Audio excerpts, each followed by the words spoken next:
Carmen Guerrero. The course is MGT 450, Project Management for Managers, and course term is 3.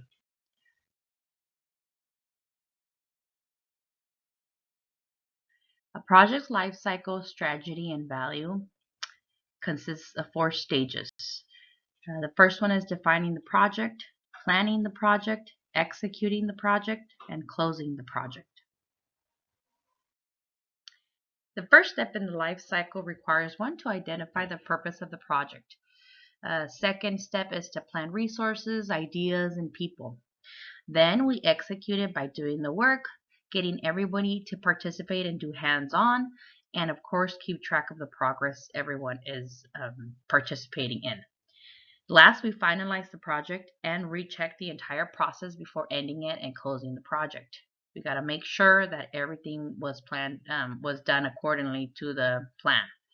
One strategy to remember is that having to prioritize time to carry out their complicated workload, middle managers also have to position themselves sometimes between the demands of the organization and their staff needs. The schedule of a project was about learning ways to create a project schedule.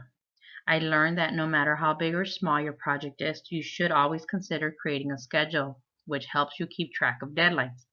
It is important to have a schedule ready in the planning phase of the project to help ease the process and help you complete it successfully. The input on the schedule should include materials, design system, and all activities assigned to each individual. And according to Larson of our textbook on page 210, the schedule listed includes the activities and the duration number of days each activity will take. And this helps keep track of time before you run out of time, which is a good thing. And analyzing a project duration, a manager must always or have a full understanding of the factors that can interrupt a project duration. There's many things that can interrupt it, and a manager should be well aware of what causes interruptions or what factors. So in order to for the project to go as planned, everyone on the team must be on the same page so there's no misunderstandings. If you select the right and experienced people to work with, then most likely the project will be effective and on time. And this is another quote that I got from Sawatsky. Properly managing fatigue in a high-risk environment typically involves multiple levels of control, implemented with solid education and training to allow for a cultural shift in existing safety management. So I think that one must always take care of its people so that they don't get overwhelmed and lack energy. You got to keep them motivated. So keeping your team players alert and full of energy should be a priority. Analyzing the management style was in week 4, and we learned different management approaches, and I thought that it was great to know which style fits my management needs. So if one does have the desire to be more than a manager, then one can be a leader, and a leader is one that connects with their followers, which can be a great start.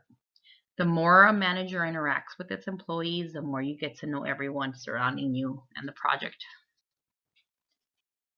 The management by wandering around, which is the MBWA style, is one that can be used if you feel your employees are comfortable with. According to McKendrick 2020, a relatively simple but effective approach to corporate success delivered far greater dividends than any amount of computer processing and bean counting. So I agree with this quote. I think that face-to-face conversations can have better impacts and outcomes. Project management in a foreign country.